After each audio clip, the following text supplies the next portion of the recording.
Alright, so this is going to be, again, following along with the conspiracy that's going on. I don't know if this is going to be a final draft or what, and I'm not really good at doing this. I don't have a lot of technical skills, and I'm actually asking for anybody out there that wants to help me with this situation, helping make videos, looking up times, dates, people, trying to get this help me solved. I don't think everybody's okay with somebody being dealt with in this type of a manner, and as you follow along with the story, you'll get to understand. So the next big event happened when I went to Surrey Pretrial Center. I went to a recovery house. I was referred there by 211 when I got there. Sort of the same situation. I felt like people didn't really want me there at that time. Couldn't quite understand the situation. I was gassed in my room the night before.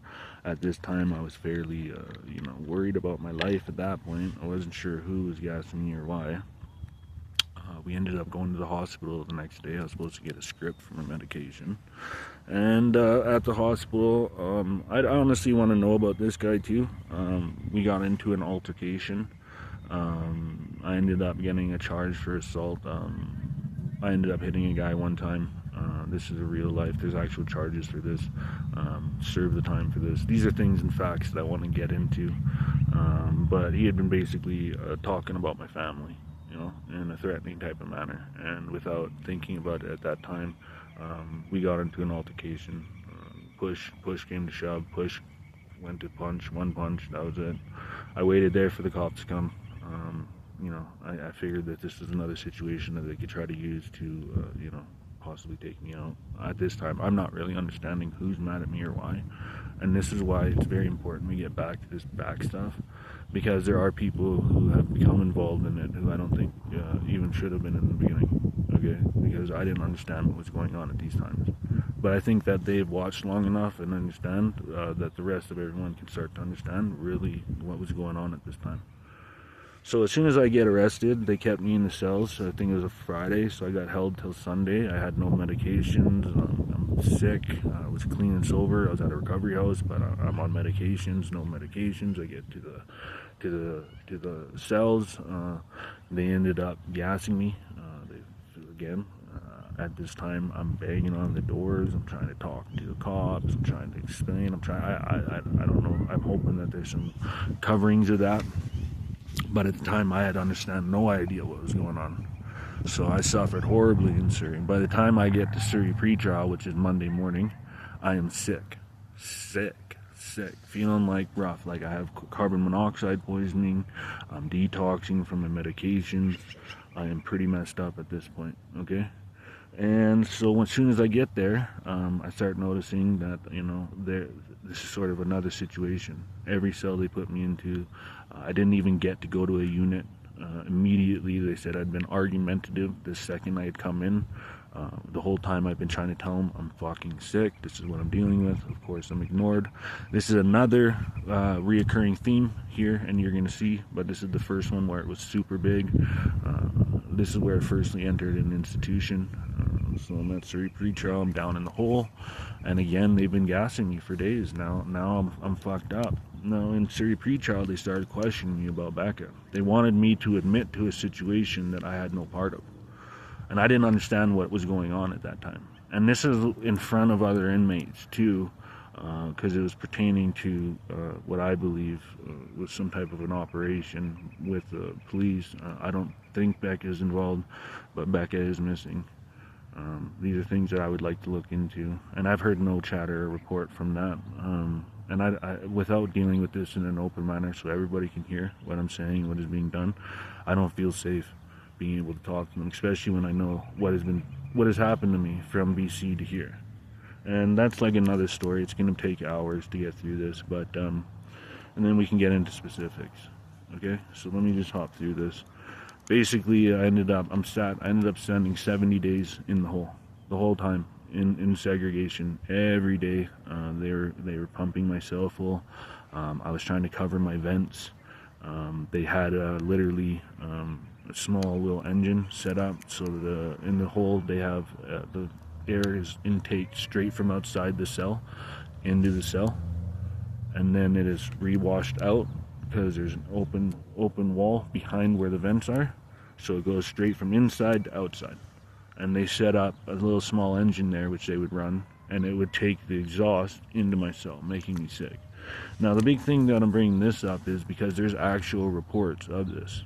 There's an ISO, Investigation Standards Office, that are supposed to investigate any type of institutional abuse.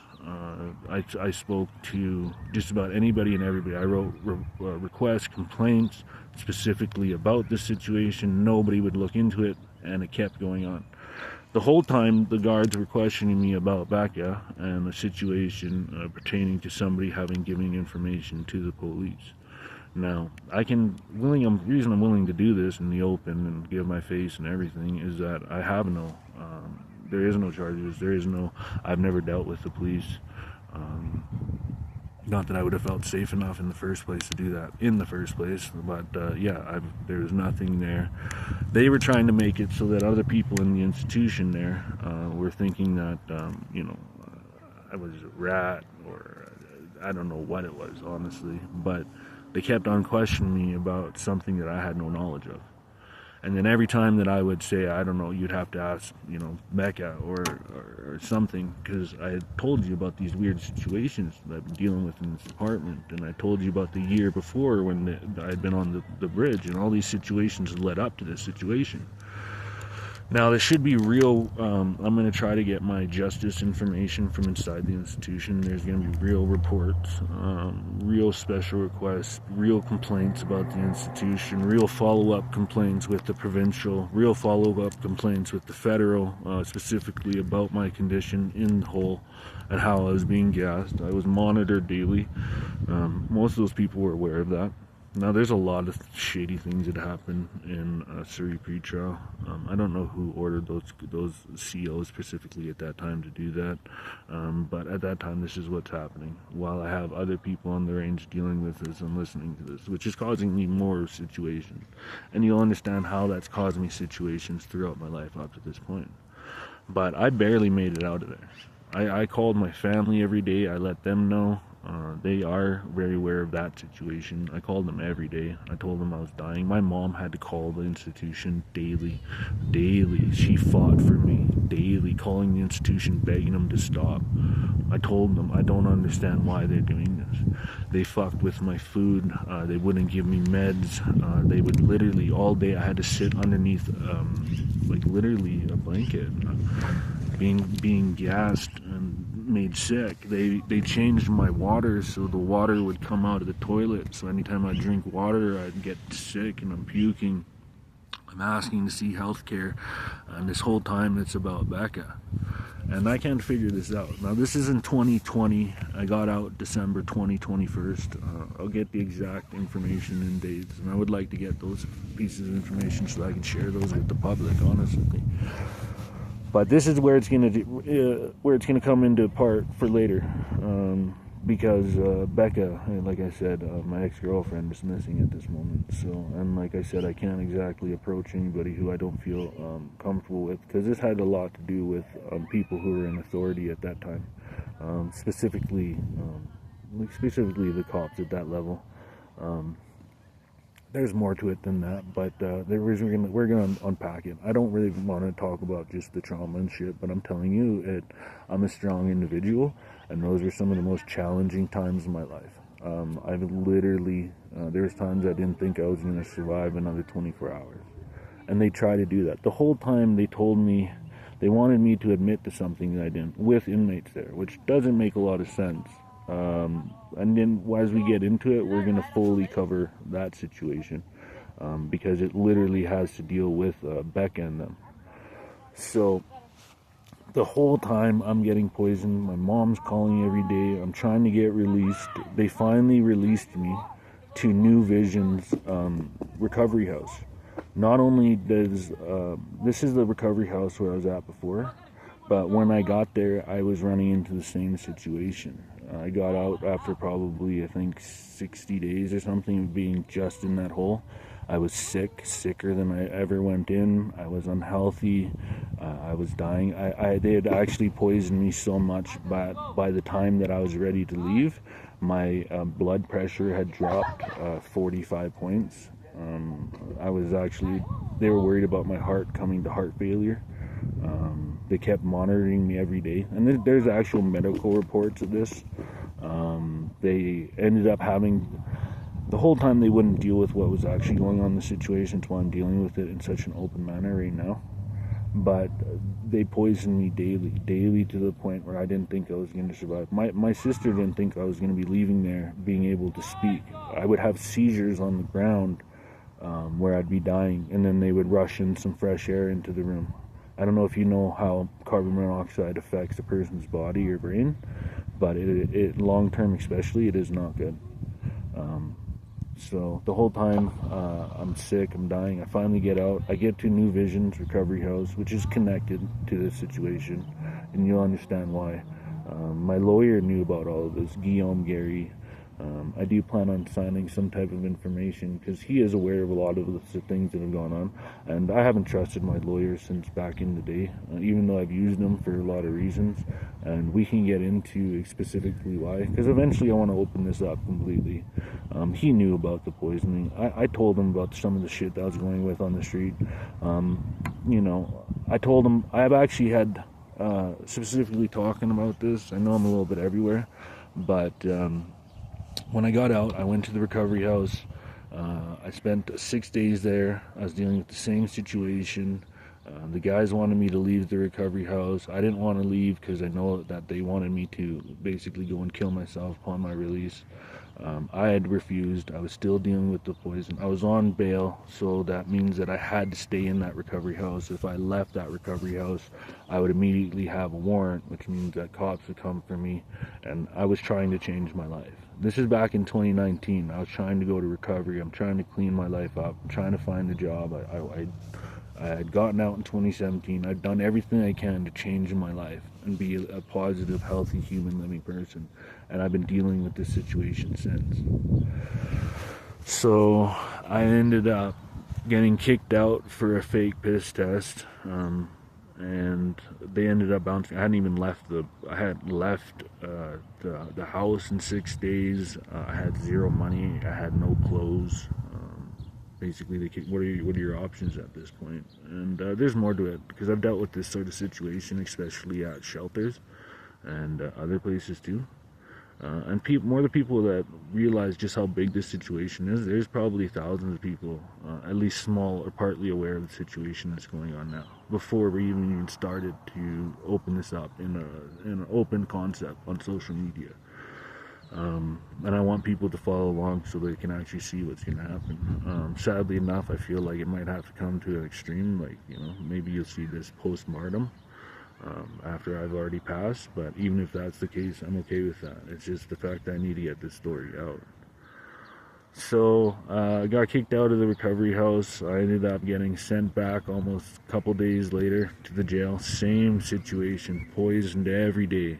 And every day they wanted me to tell them I'm part of the situation, and then they wanted me to kill myself upon my release. They used to try to gas me so that I would do something in the hole. They wanted me to literally, I had the COs, I don't know if they were working on part of the inmates or whoever, but they were trying to set up a situation where they're trying to get me to poisoning me so that I would, maybe assault them, or I'd get mad, or do something so that they could give me more time in the hole, because I kept trying to get to it. You got to remember, I the whole time, and part of these requests were, I want to get to a unit. I want to stop this. I don't know why I'm being poisoned. I want to ask people what is going on. You don't understand. I want to talk to the people that they're talking about. This is a situation where I don't understand what is going on. I was trying to go to a hole every day there. I got tons of requests specifically about that, denied for one reason or another. Forced into a situation. I would try to call my family in the phone room, and they would put so much gas in there that I could barely speak to them intellectually. And I'm a very smart, capable human being, and that's why I also want you to see me now while I'm somewhat healthy, because they've already started again here in Lethbridge. And as my position deteriorates, and if I have to, I want to get help with, if I need to get blood works done, anything to prove that what I'm going through is what I'm going through. And we're going to open the situation more and more. I ended up going back to Surrey. I ended up getting released finally last time. And that was the beginning of the situation. And it's all pertaining to Becca. Okay, it was me and Becca in that situation, me and Becca in that house. I had gotten out before, and there was a big operation done. I have no part of it, but I'm willing to, I think we're going to have to open that up to some extent, see what we can get real paperwork, real reports, and so I can try to clear my name up, specifically around these situations, and then it might actually bring into light why Becca is missing at this moment, and I feel like presumed dead. It's been 18 months. You know, and I've been scared, I guess, to some extent. I'm still dealing with this in my day-to-day. I'm sitting in a park, and I'm pretty sure there's people around that are watching me. I'm literally watched and followed almost every day, day in, day out. I'm dealing with the same issues at the house that I'm renting. I don't know.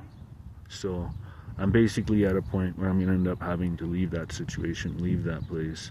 And as I do this, I'm going to start opening this up daily to let you know how I'm feeling, what I'm going through. But we're only at 2021, and I'm skipping huge parts of this. So basically, this happens about 3 more times.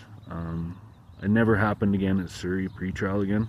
The rest of the times, there's some reasons why.